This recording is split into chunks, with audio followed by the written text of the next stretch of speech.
Bom dia, bom dia!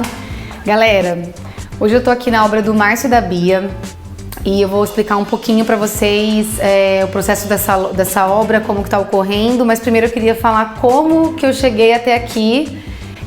O Márcio eu já conhecia porque eu treino na academia que ele dá aula.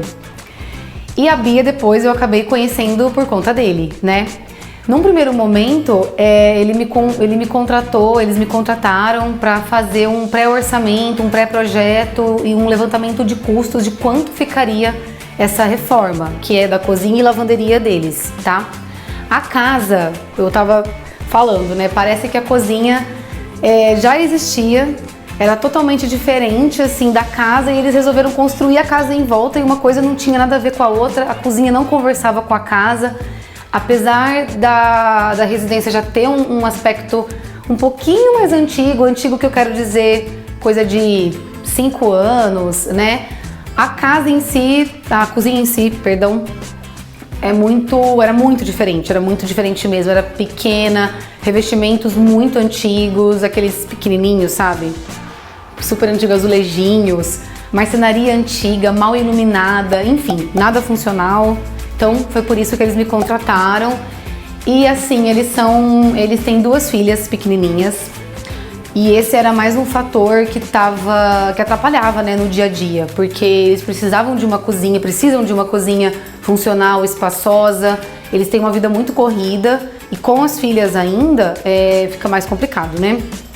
Então, aí a gente, depois de um tempo, depois que nós fizemos a parte esse levantamento de custos, que eles se prepararam para a obra, o que eu acho muito legal, porque eles fizeram uma preparação financeira para isso. E eles já tinham um valor pré-determinado, né? Naquele primeiro momento eu ajudei eles a saber, ó, vocês vão gastar mais ou menos X, e eles se prepararam e aí sim a gente começou realmente a obra. Então, agora eu vou explicar um pouquinho. Essa cozinha, ela, como eu falei, ela já tinha a cozinha em si, antiga, né, integrada à lavanderia. Nós demolimos todas as paredes, nós na verdade deixamos somente o perímetro dela existente, né? E demolimos tudo que tinha nesse espaço. Então as paredes internas nós demolimos, revestimentos antigos tiramos, refizemos os pontos de hidráulica, ponto de gás. Estava tudo muito antigo, né? Então nós precisamos refazer tudo, né? Não teve muito jeito. E o que era importante para eles? Como a casa ela tem um aspecto um pouco mais clássico, era importante que a cozinha também tivesse o mesmo aspecto. É claro que como são revestimentos mais novos, acabamentos mais novos, ia ficar um pouco mais contemporâneo, mas a gente tentou deixar todas as cores e acabamentos no mesmo padrão. Então, um exemplo, o piso. O piso, ele é um beijinho bem claro e ele encontra ali com a sala. Tá vendo? Ele é bem clarinho, um beijinho bem clássico, né? E a hora que você chega aqui, tem uma soleirinha, não vai dar pra ver, mas o piso interno, ele é um porcelanato polido e praticamente da mesma cor. Mas agora a gente colocou um piso um pouco maior, também um padrão de piso maior, 90 por 90, só que ficou muito legal, porque a cor ficou praticamente a mesma. E eles gostam muito de cozinhas claras, né? Eles são um casal bem clean, assim, bem prático, mas queriam uma coisa bonita. Então a gente optou por deixar todas as bases neutras, o piso, paredes, revestimentos, teto. Aí, para trazer um pouco um pouquinho dessa coisa antiga, né? A gente acabou usando esses revestimentos que eu amo da Decor Tiles, esses tijolinhos que lembram um metrô, né? Aqueles revestimentos antigos de metrô.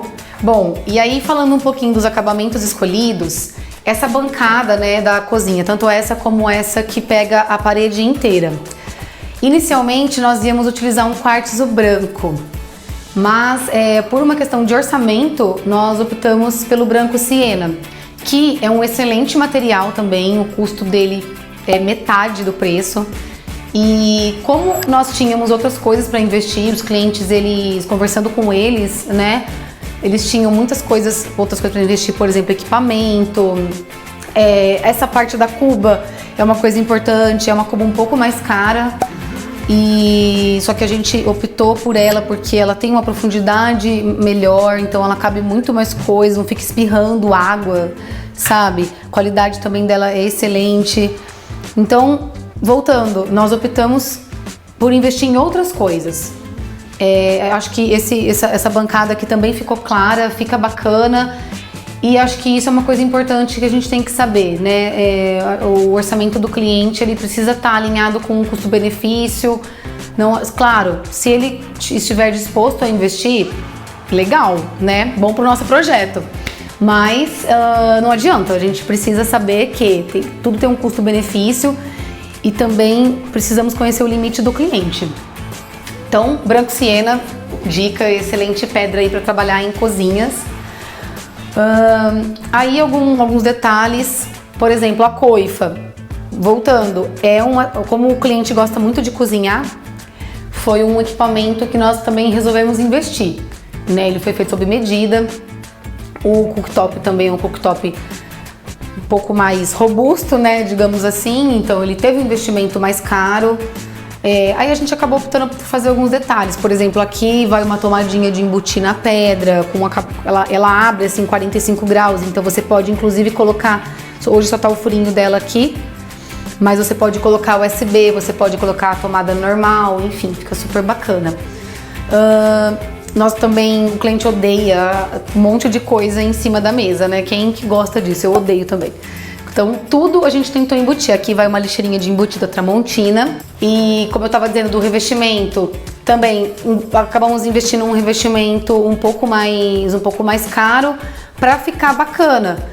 Só que acho que é até importante dizer que o projeto, quando ele está muito bem detalhado, você consegue colocar uma coisa legal, comprar um revestimento um pouco mais caro, mas aqui, ó, vocês podem observar que tá na área só tá na área onde vai aparecer e onde é necessário. A gente não precisou revestir toda a parede. Então, aonde vai a torre vai acabar, vai fechar aqui, a marcenaria vai acabar aqui. Isso fica legal, porque a gente coloca somente onde precisa, então o cliente não gasta muito também, fica um detalhe bacana e funcional. Fica aí a dica da Gi, se você quiser usar um revestimento um pouco mais caro, que você goste muito, com um projeto bem detalhado e com os profissionais certos também, você consegue, né, somente colocar onde precisa, onde é necessário. Não precisa revestir a parede toda, por exemplo. Outra coisa, aqui onde eu estou era um banheirinho, anexo à lavanderia. Nós precisamos demolir esse banheiro inteiro. E aí o que a gente encontrou? Um ralo. Um ralo bem no meio, que ia ficar bem no meio da cozinha. E aí, mais uma dica da Gi. Nunca tampem um ralo ou isolem um ralo numa reforma, tá? Nunca. Esse ralo, o que nós fizemos? Nós, obviamente, mantemos ele e colocamos um ralo com oculto, com tipo seca-piso. E aí ele tem uma estrutura, você corta o próprio piso em cima dele e coloca.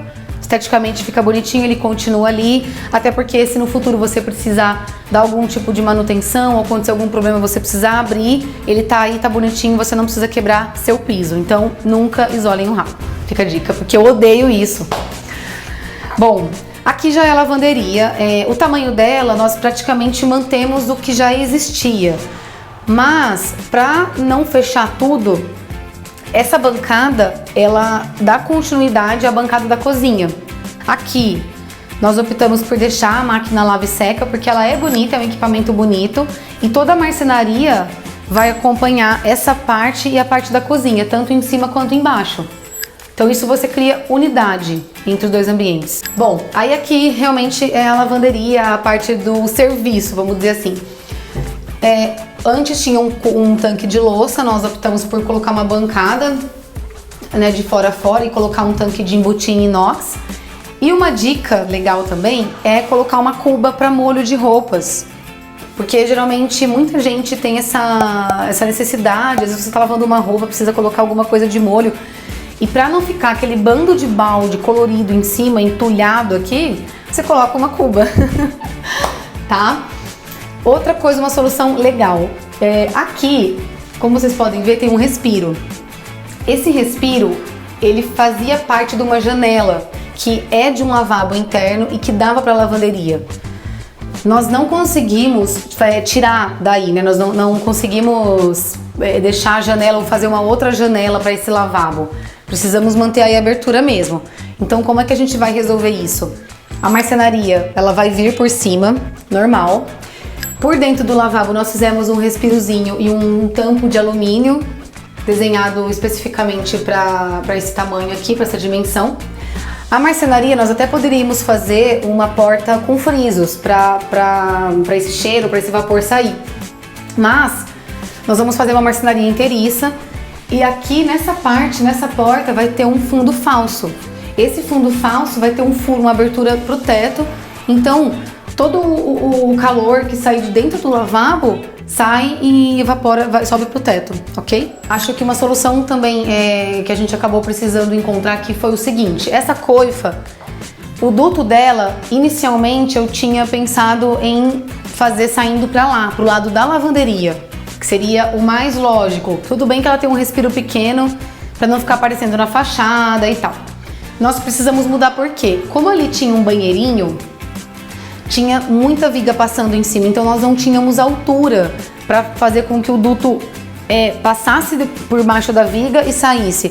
Nisso eu ia diminuir muito o pé direito, a cozinha já tá com o pé direito o mínimo, então a cozinha ficar com o pé direito muito baixo e eu também não posso furar a viga, né? Tá bom, mas não então nós optamos por fazer o seguinte: o duto dela vem até aqui, nós criamos uma espécie de sanquinha de gesso, que é onde o duto entra, caminha e sai para a parte da fachada. Também, obviamente, em cima da janela tem uma viga. Então, esse rebaixo ele foi criado para justamente a gente não furar também essa viga e furar por baixo. Assim eu não preciso caminhar muito com esse duto, ele não fica muito extenso e eu resolvo o problema de lá e resolvo também o problema do pé direito. E uma coisa importante que eu tenho que falar aqui: essa obra durou apenas 2 meses, tá? Porque a gente teve um bom planejamento, orçamento ali certinho, um orçamento calculado, tá? Os clientes também confiaram muito no meu trabalho e eu acho que isso é uma dica muito importante que fica aí. Esse foi o primeiro episódio da cozinha do Márcio e da Bia. Eu espero que vocês tenham gostado. No próximo eu vou mostrar a marcenaria finalizada, os últimos detalhes de iluminação e os equipamentos instalados, tá bom? Se vocês tiverem alguma dúvida sobre essa obra, quiserem saber um pouco mais sobre algum detalhe que eu falei aqui, não deixem de escrever, não deixem de me mandar, tá bom? E curte aí o vídeo, um beijo e até a próxima. Obrigada! Ficou bom assim? Ficou ruim?